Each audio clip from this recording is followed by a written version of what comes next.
যাও বৌমা, তোমার শাশুড়িকে পাঠিয়ে দাও। চোখে কানা হয়ে গেছে নাকি? দেখতে পাচ্ছ না?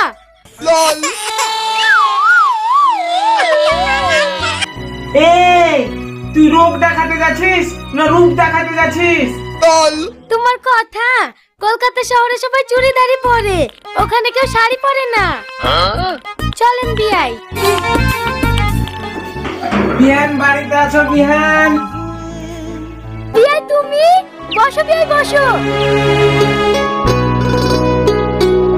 ভালো আছো?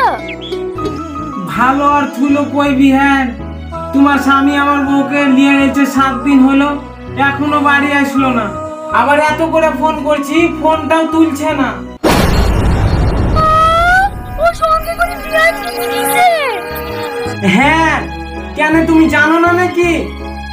ওরে খুশি, তার লেগে এত চুলকানি করে চুলচর।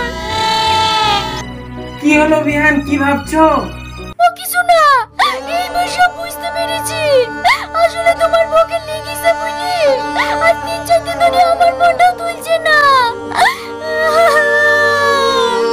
ও কি অমানুষ গো, আমি আর এই কাশির বউতি খাবো না, আজকেই মায়ের বাড়ি চলে যাবো। কাঁদো না বিহান, কাঁদো না। আমারও প্রথম প্রথম খুব কষ্ট হয়েছিল, তার লেগে তো তোমার কাছে একটা প্রস্তাব নিয়ে আসছি। প্রস্তাব মানে? কি প্রস্তাব? দেখো বিহান, কথাটা ভালো করে বুঝবা। আমার বউ চলে গেছে আর তোমারও স্বামী চলে গেছে, ওরা দুজনে ওখানে গিয়ে সুন্দর সংসার করছে। আমিও একাই রান্না করতে কষ্ট পাচ্ছি আর তুমিও এখানে একা একা কষ্ট পাবা। ঘরের ঘরে তো ব্যাপার, চলো আমরা দুজনা নতুন করে সংসার বাঁধি গিয়ে। চলো, ও আমার কথা ভাবেনি তো আমি কেন ওর কথা ভাবতে যাব? এই তো লক্ষ্মী মেয়ের মতো কথা, চলো।